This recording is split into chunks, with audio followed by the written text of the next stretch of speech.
Shalom à tous, au nom de l'école des Yeshua, que l'Éternel Dieu vous bénisse et vous garde. Nous remettons ces quelques instants au Seigneur. Père très saint, nous te rendons grâce. Merci Seigneur de ta bonté, de ta fidélité chaque jour. Nul n'est comme toi dans le ciel. Merci Seigneur. Nous sommes devant toi, Seigneur. Nous voici corps, âme et esprit devant toi. Parle Seigneur, ton serviteur, ta servante écoute. Aide-nous à te faire plaisir. Merci pour ta parole merveilleuse que tu nous donnes. Oui, en ce chapitre 15 des Actes des Apôtres, nous te rendons grâce en le précieux nom de Yeshua. Merci d'étendre ta main bienfaisante. Nous te rendons grâce que ce qui est de toi, oui, soit loin de grâce et de vérité, que ce qui n'est pas de toi s'en aille dans les lieux arides, que ce qui est de toi soit loin de grâce et de vérité, et trouve dans chacun de nos cœurs un terrain favorable, afin de nous façonner, former à la gloire de ton Saint-Nom. Que ta parole ne remonte pas au ciel sans avoir pleinement accompli ta volonté. Merci Père, merci Yeshua, merci Saint-Esprit. Bienvenue à tous. Donc nous sommes là au chapitre 15 des Actes des Apôtres, très important. Donc nous sommes en 49 en fait ici. On arrive dans l'année 49. Donc un rapide petit résumé. Après le premier voyage de Shaoul c'est Saul, ok, Paulos si vous voulez, et Barnabas, ok, c'est Barnabas, de 45 à 48 de l'ère chrétienne, donc on connaît très bien les dates, les apôtres se réunissent à Yerushalayim. Donc, ils vont descendre de Antioche, ils sont à Antioche, dans le nord, ok, Antioche de Syrie, et ils vont descendre à Jérusalem, ce qui fait 740 kilomètres. Donc on passe généralement par la mer, par bateau, c'est plus simple. Ok, on arrive à Césarée maritime, puis en fait on va à Jérusalem. Donc ici, 740 km au nord, c'est Antioche. Donc là, Shaoul et Barnabas sont là. De 45 à 48, c'est le voyage. Ok, les apôtres se réunissent à Yerushalayim maintenant. C'est le concile de Yerushalayim, en l'an 49 de l'ère chrétienne. Ça, on n'a pas de doute, on connaît très bien la date. Là, les apôtres font le point entre eux, sous la puissance de l'Esprit Saint, en regard des nations qui s'ouvrent à la bonne nouvelle de Yeshua, celui qui est appelé le Christ. Les voyages de Paulos et de Barnabas ont été un succès, évidemment. Ok, de nouvelles assemblées se créent, bien évidemment. Ok, toujours en fait sur la Torah, les prophètes et les psaumes, puisqu'il n'y a pas autre chose. Hein. Ok, les évangiles n'existent pas en fait encore. À cette date-là, il n'y a toujours que l'épître de Yaakov de disponible parmi tous les écrits de la Brit Hadasha. Ok, donc tous les croyants. Ok, c'est tout. Donc il n'y a que l'épître de Yaakov qui existe. C'est tout. Aucun autre écrit de la Brit Hadasha. Nous sommes en 49. Si en fait on prend la mort et la résurrection de Yeshua en 33, cela veut dire 16 ans après la mort et la résurrection de notre Seigneur Yeshua. Il n'y a qu'un seul écrit qui existe, c'est là l'épître de Yaakov. Tous les autres n'existent pas encore. Tous les croyants Yehudim et les fils de Yavan, on va dire, les Yehudim, les Juifs, et les fils de Yam, c'est-à-dire les non-Juifs, en fait ici, sont enseignés avec la bonne nouvelle de Yeshua, celui qui est appelé le Christ, sur la Torah, les prophètes et les psaumes. Nous sommes 16 ans après, en fait, la mort et la résurrection de notre Seigneur Yeshua. Donc là, c'est clair, il n'y a pas d'ambiguïté, bien évidemment. Et des nations sont venues et ça pose un problème à certains religieux. Oui, bien sûr. Ok, ceux qui sont très attachés à l'aspect religieux, à la forme des choses. Maasei Ashlerim, ok, acte 15. Voyons ensemble dans ce chapitre. Ici, nous allons voir donc les 12 premiers versets. Quelques hommes venus de Yehuda, donc venus de Judée, ok, enseignaient les frères en disant « Si vous n'êtes pas circoncis selon le rite de Moshe, vous ne pouvez être sauvés. » Donc, qu'est-ce que c'est que cette doctrine-là qui apparaît en fait ici? Donc, ce sont des juifs religieux qui venaient du milieu des pharisiens. Ils viennent de Juda, de Judée, mais ce n'est pas Yaakov, le frère de Yeshua, qui les a envoyés. Non, ils ne sont mandatés par personne. Okay. Et ils viennent en fait ici, ce sont des pharisiens qui croient en Yeshua aussi, okay, et qui en fait viennent imposer leur manière de voir et leur manière de comprendre les choses. Donc on parle là de circoncision. Quelques-uns venus de Yehuda, quelques hommes venus de Yehuda, enseignaient les frères en disant « Si vous n'êtes pas circoncis selon le rite de Moshe, vous ne pouvez être sauvés. » Jamais Paulos n'a dit cela, ni Barnabas. Circoncire, déjà, voyons le mot, ok, afin que vous puissiez le connaître. C'est peritemno. Peritemno, c'est un mot qui existe 18 fois dans 18 versets. Cela parle en fin de compte de circoncision. C'est le verbe, circoncire. Il existe dans tous ces versets-là. Ok, c'est un titre d'information. On a toujours Barnabas en fait en dessous. Ok, la définition de Barnabas, je vous l'affiche pour que vous puissiez faire pause éventuellement, si vous voulez en fait la revoir, bien évidemment. Et je vous affiche en fait le reste en fait ici. Ok, voilà qui est affiché. Et je vous affiche en fait la fin en fait ici. Voilà, ici. Voilà. Comme ça, vous l'aurez. Avec Jérusalem aussi, en fait ici. Et ensuite, Jérusalem, la définition de Jérusalem, Jérusalem. Là, vous avez les deux mots. Vous avez Jérusalem et Hierozoluma, les deux mots grecs, en fait, ici, donc qui s'opposent. Ok, on en parlera, en fait, ici. Je vous en parlerai tout à l'heure. Ok, pour le moment, on revient. Donc, Maaseh Yashlerim, acte 15.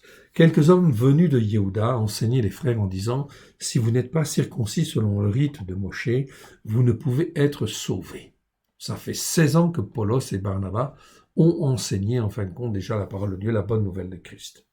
Paulos et Barnabas eurent avec eux un débat et une vive discussion. Ok, donc un débat et une vive discussion. Et les frères décidèrent que Paulos et Barnabas et quelques-uns des leurs monteraient à Yerushalayim vers les apôtres et les Ékénim pour traiter cette question. Très important ici. Donc Paulos et Barnabas eurent avec eux un débat et une vive discussion. Et les frères décidèrent. Donc ce sont les frères qui décident en fait ici. Et les frères décidèrent que Paulos et Barnabas et quelques-uns des leurs monteraient à Yerushalayim, donc Jérusalem, vers les apôtres et les Ékénim pour traiter cette question. Donc on voit bien que là, en fin de compte, Antioche, en fait ici, est bien en fin de compte ici dans la manière de fonctionner dépendant de l'autorité de Jérusalem. On ne sait pas répondre à une question, donc eh bien on va se référer à l'assemblée messianique qui se trouve à Jérusalem et qui est tenue en fin de compte par Yaakov, le frère de Yeshua. C'est donc très important. Et là, on monte à Yerushalayim. Yerushalayim et non pas Hierozoloma. On monte à Yerushalayim. C'est une question spirituelle. Donc, on va voir Yerushalayim. Yerushalayim, Jérusalem, en fait, ici, vous l'avez sous les yeux. Ok. Donc, c'est un mot grec, Jérusalem. Ok. Qui parle de Yerushalayim, bien sûr, la ville de paix au sens spirituel. Ce mot existe 83 fois dans 80 versets, à ne pas confondre avec le mot grec Hierozoloma, dont je vous ai déjà parlé, et on le revoit en fait ici. Hierozoloma, c'est traduit aussi par Jérusalem dans nos Bibles, ok, mais c'est plutôt Jérusalem physique. Ça existe 59 fois dans 59 versets. Ça nous parle de la Jérusalem en tant que cité de Jérusalem, des habitants de Jérusalem, de la cité physique, de celle qui est en travail pour accoucher de la Jérusalem céleste. Le mot Jérusalem, ok, ici, est utilisé principalement dans Luc 26 fois, dans les Actes des Apôtres 40 fois. Donc la répartition en fait de ces mots en fonction des livres n'est pas en fait la même. Donc on voit que Luc va utiliser beaucoup ce mot-là. Sur les 83 fois où le mot est utilisé, ok, dans 80 versets, eh bien je vais trouver 26 fois dans Luc, puis 40 fois dans les Actes des Apôtres. Donc ici, rien que dans les Luc et les Actes des Apôtres, je vais trouver 66 fois le mot Jérusalem en grec. Donc ça, c'est très important. Une concentration importante de ce mot-là dans Luc et dans les Actes des Apôtres. Pardon. Dans Matthieu, ça n'existe qu'une seule fois. Dans Marc, une seule fois. Dans Romains, 3 fois. Dans 1 Corinthiens, 1 fois. Dans Galates, 2 fois. Dans Hébreux, 1 fois. Et dans l'Apocalypse, 3 fois. Voici tous les versets où vous allez trouver ce mot-là, Jérusalem. Donc là, vous le trouvez là. Dans la définition de Hierozoloma, vous trouverez, je vous ai donné les versets en fait aussi, vous pouvez donc faire la correction. De toute façon, dans notre traduction, tous ces mots-là sont différenciés, oui bien sûr, car si le Saint-Esprit utilise en fait Jérusalem, eh bien il faut en tenir compte, et si le Saint-Esprit utilise Hierozoloma, eh bien effectivement, il vaut mieux effectivement le savoir. Dans nos traductions, ceci n'est pas traduit. Ok. Revenons donc en fait ici. Donc, Paulos et Barnabas eurent avec eux un débat et une vive discussion. Et les frères décidèrent que Paulos et Barnabas et quelques-uns des leurs monteraient à Jérusalem vers les apôtres et les Ékénim. Ékénim, ce sont les anciens, en fait, ici. J'aurais dû le mettre aussi entre parenthèses. Ok? Ici, ok, pour que ce soit plus clair et plus simple pour vous. Ok, donc ce sont les anciens. Ici. Ok. Donc on l'a mis dans nos traductions. Donc les Ékénim, les anciens, ont un rôle très important dans les assemblées. C'est pour ça qu'il doit toujours y avoir un collège d'anciens dans une assemblée. C'est absolument nécessaire. Et ces anciens sont élus en fin de compte par les croyants, l'assemblée en fin de compte des croyants. Donc ils peuvent être en fait élus et en fin de compte, si les croyants considèrent qu'ils n'ont plus leur place, eh bien en fin de compte, c'est en fait l'assemblée qui décide en fait ici. C'est l'assemblée des croyants. Ici, c'était dans le but justement que le Saint-Esprit puisse agir sur les uns et les autres et en fait qu'on puisse éviter justement le contrôle ou la domination, bien sûr, ou la mainmise de un tel ou de tel autre sur une assemblée de croyants. Okay, c'était fait pour ça. Donc aujourd'hui, on ne tient pas du tout compte de ça. Et voilà pourquoi on est dans la désobéissance par rapport à l'écriture et que, en fin de compte, étant dans la désobéissance, la puissance de Jézabel, eh bien, peut s'agir avec ses prophètes pour, en fin de compte, agir dans les assemblées parce qu'on n'est pas dans l'obéissance et la soumission de Dieu. On n'est pas dans le modèle évangélique, dans le modèle de la bonne nouvelle, on est dans le modèle catholique. Le modèle pyramidal, donc le modèle catholique. Donc c'est un mauvais fonctionnement. C'est pas le fonctionnement que Dieu a voulu en tout cas. Pour traiter de cette question. Donc ici on fait référence à l'assemblée qui est la référence. Donc l'assemblée qui fait la référence, c'est bien sûr l'assemblée de Jérusalem. Ok ? Donc même l'assemblée d'Antioche se conforme à l'assemblée à la politique. En fait ici, si je puis dire, ou à la vision que l'assemblée en fait de Jérusalem a. La référence, c'est Jérusalem, Yerushalayim. Après avoir été accompagnés par l'assemblée des croyants, donc on voit bien que les disciples, Paulos et Barnabas, ici verset 3, après avoir été accompagnés par l'assemblée des croyants, non pas l'église, mais là on est dans l'ecclésia, c'est-à-dire l'assemblée des témoins, eh bien en fin de compte, ils ont été accompagnés. Okay, donc ils sont missionnés par l'assemblée des croyants. Que faut-il en fait penser de ça? Ils poursuivirent leur route à travers la Pinoukia, c'est la Phénicie, et Shomron, c'est la Samarie, racontant la conversion des nations, donc ça c'est très important, et ils causèrent une grande joie à tous les frères, parce qu'on voyait que la parole de Dieu, elle, en fin de compte, avait un impact certain. Arrivés à Yerushalayim, ok, donc ils sont arrivés à Yerushalayim, ok, Yerushalayim,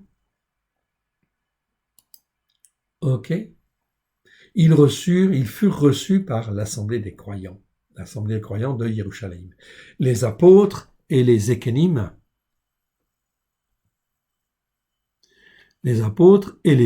donc les anciens, donc on voit ici encore dans l'assemblée qu'il y a des anciens, donc ce sont des Ékénim, ils racontèrent tout ce que Elohim avait fait avec eux.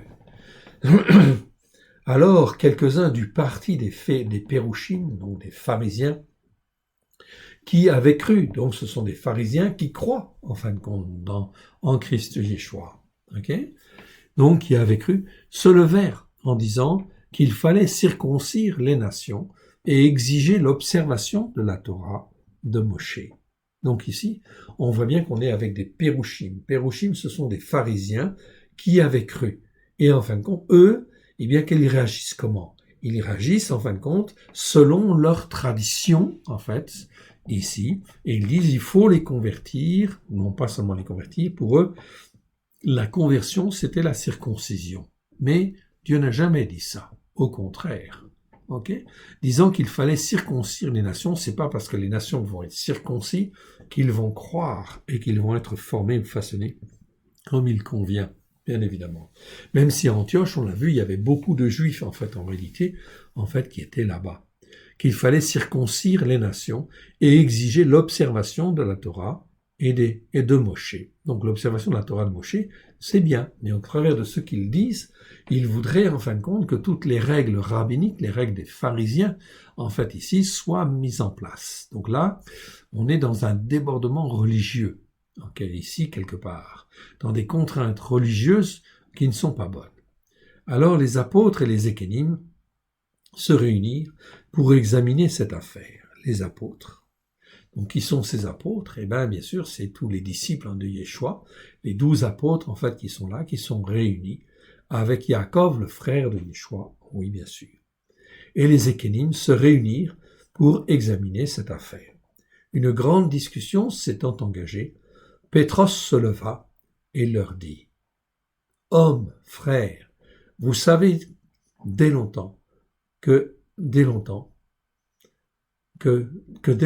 Elohim a fait un choix parmi vous, afin que par ma bouche, les nations entendent la parole et la bonne nouvelle, et qu'ils croient. » Donc, on a vu tout ce que Paulos et Barnabas ont fait. Mais jusqu'à maintenant, on n'a pas vu forcément tout ce que, Dieu avait fait au travers de la bouche de Pétros, de Pierre. Donc, ici, il parle de Elohim. Je vous rappelle, Elohim, ici, c'est le seul Dieu unique et vrai. Donc, on va aller voir. Elohim ici, eh bien, en fin de compte, ici, Elohim, c'est pas seulement Elohim, c'est Elohim, donc le seul Dieu unique et vrai. Conformément aux appellations qui se trouvent dans le texte hébreu de la Torah, des prophètes et des psaumes, et qui témoignent de la foi d'Abraham, de Yitzhak et de Jacob, de Moshe, de David et de Yeshua lui-même. L'appellation Elohim existe 374 fois sur les 2599 versets où on trouve le mot Elohim, et est employé dans 2200, où le mot Elohim est employé dans 2244 versets. 2599 fois dans 2244 versets. Et parmi tous ces versets, 374, ce n'est pas Elohim tout court, c'est Elohim. Cette appellation Elohim, donc l'article hébreu A devant le mot Elohim, est particulièrement intéressante car lorsqu'on consulte ces 374 versets, on s'aperçoit qu'elle est aujourd'hui une des caractéristiques de la foi des vrais croyants en Yeshua, celui qui est appelé le Christ, qui sont notamment ancrés sur la foi d'Abraham, de Yitzhak et de Jacob. En effet, la présence de Yeshua est marquée dans la Torah, les prophètes et les psaumes pour ceux qui ont les yeux pour voir, et tous ces hommes de foi témoignent eux-mêmes de celui qui est appelé le Christ. Donc la notion de Christ existait avant dans la Torah, les prophètes et les psaumes. Elle est révélée au travers de cet homme, Yeshua, qui est venu en tant qu'homme, né d'une femme, et qui est mort et ressuscité. Il, ici, représente le Christ, en réalité. Le Christ qui existait déjà, il vient sous une forme humaine, ici, et c'est pour ça qu'on appelle Yeshua, celui qui est appelé le Christ, celui qui était connu comme étant devant faire l'expiation et devant venir pour expliquer les Écritures avec grâce et vérité, et celui qui est le fils de Elohim et celui qui a été choisi, bien évidemment. Donc là, on est toujours en référence avec Elohim, le seul Dieu unique et vrai. Comment traduire ici Elohim? Eh bien, si on devait le traduire, on pourrait traduire par le seul Dieu unique et vrai. Elohim égale le seul Dieu unique et vrai. Donc depuis longtemps, Pétros parle bien évidemment aussi de cet Elohim-là. On est dans la pensée hébraïque. Si je suis dans la pensée hébraïque, je ne dis pas autre chose, bien évidemment, que ça. Je ne peux pas dire autre chose. C'est pour ça que ça doit permettre de caler toutes les assemblées, toutes les nations et tous les peuples sur un même langage, ici, avec des expressions peut-être différentes, mais le langage de base, c'est le même. Donc Pétros va dire, dès longtemps, Elohim a fait un choix parmi vous, afin que par ma bouche les nations entendent la parole de la bonne nouvelle, de Christ, et qu'ils croient, bien évidemment. Donc tout ce que Paulos et Barnabas ont fait jusqu'à maintenant et qu'on a détaillé, eh bien Pétros, ça a existé en fait par ailleurs, dans d'autres assemblées, etc. Et il a parlé aux nations. Et beaucoup de gens sont venus. Et à Elohim, celui qui connaît les cœurs, a témoigné en leur donnant l'Esprit Saint comme à nous. Donc Pétros parle. Il a le témoignage, bien sûr, en fait, de Cornélios, vous vous souvenez, Corneille, etc. Et de beaucoup d'autres, en fait, encore. Ok, on ne les connaît pas tous, mais ça s'est répandu, bien évidemment. Ok, donc Pétros témoigne. Et il dit bien à Elohim, lui qui connaît les cœurs, a témoigné en leur donnant l'Esprit Saint comme à nous. Il n'a fait aucune différence entre nous et eux, ayant purifié leur cœur par la foi. Donc, tous les gens qui croient, juifs et non-juifs, qui en fin de compte croient en Christ Yeshua et qui ont reçu en fait l'Esprit Saint, bien évidemment, c'est un témoignage puissant de l'aval de Dieu. Alors, on n'a rien à dire par rapport à ça, ok, qu'à suivre et à travailler avec Dieu avec humilité. Verset 10. Maintenant, donc, pourquoi tentez-vous à Elohim et en mettant sur le cou des disciples un joug que ni nos pères ni nous n'avons pu porter? Donc la question en fait ici n'est pas en fin de compte de respecter en fait toutes les règles tout de suite de manière immédiate. Non, la question n'est pas là. Et d'appliquer les règles rabbiniques ou les règles pharisiennes de l'époque. En fait ici, donc ça c'est quelque chose de très clair. Pour Pétros, lorsqu'il a une nappe qui se présente à ses yeux, c'est quand Dieu déclare pur, eh bien, en fin de compte, on n'a pas à considérer comme impurs les hommes qui, justement, les hommes et les femmes, sont choisis par Dieu, ok, pour le servir. Et on n'a pas à leur imposer, en fait, un joug particulier que, en fin de compte, les Juifs n'ont pas pu, en fin de compte, ici, respecter non plus. Mais c'est par la grâce.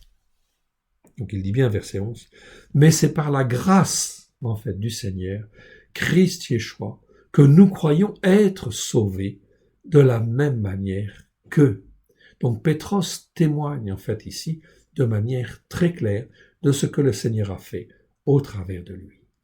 Verset 12, toute la multitude garda le silence, et l'on écouta maintenant Barnabas et Paulos, qui racontèrent tous les signes et les prodiges que Elohim avait fait parmi eux au milieu des nations.